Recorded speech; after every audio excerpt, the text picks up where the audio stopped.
ప్రసాద్ అనే పేరు విశ్లేషణ గనుక మనం చూసుకున్నట్టయితే పిఆర్ఏఎస్ఏడి. పి అంటే దీని వాల్యూ 8, ఆర్ అంటే 2, ఏ అంటే 1, ఎస్ అంటే 3, ఏ అంటే 1, డి అంటే 4. ఇది చాల్దియన్ సిస్టమ్ ప్రకారం. ఈ పేరుని గనక మనం ఈ బాక్స్‌లో చూసినట్టయితే ఒక్కసారి ఈ పేరును చూద్దాం. పి అంటే 8. 8 అంటే మనం ఇక్కడ చూసుకున్నట్టయితే అనారోగ్యం. వీరికి అనారోగ్యం ఉండదు. ఆరోగ్యంగా ఉంటారు. వీరికి ఏ సమస్యలు ఆరోగ్యపరంగా ఉన్నా గూడా ఎక్కువగా ఉండవు. అదేవిధంగా ఆర్ అంటే 2. 2 అంటే వీరికి సంతానం కలుగుతుంది. అదేవిధంగా ఏ అంటే 1. వివాహం. వివాహం జరుగుతుంది. అదేవిధంగా ఎస్ అంటే 3. రిలేషన్‌షిప్ వీళ్ళు బాగా మెయింటైన్ చేస్తారు అందరితో. అక్క, ఫ్రెండ్స్, అన్న, తమ్ముడు ఇలా అందరితో రిలేషన్‌షిప్ మెయింటైన్ చేస్తూ ఉంటారు. అదేవిధంగా ఏ అంటే 1 ఆల్రెడీ వచ్చేది. డి అంటే 4. రుణ బాధలు. వీరికి రుణ బాధలు తక్కువగా ఉంటాయి.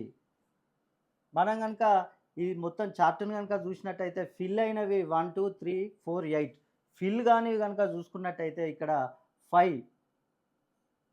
ఇది ఫిల్ కాలేదు. కాబట్టి సొంత గృహం. సొంత గృహం కట్టుకునే అవకాశాలు వీరికి తక్కువగా ఉంటాయి. అదేవిధంగా చూసుకున్నట్టయితే 6 చదువు విషయంలో వీళ్ళు ఎంతో కష్టపడి చదువుతూ ఉంటారు.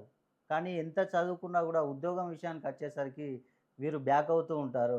అదేవిధంగా ఉద్యోగంలో ఉన్నవారికి ప్రమోషన్‌లు గూడా వచ్చే అవకాశాలు చాలా తక్కువగా ఉంటాయి.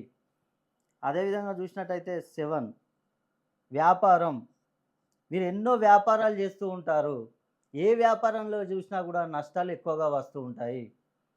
అదేవిధంగా 9 విదేశీ ప్రయాణాలు.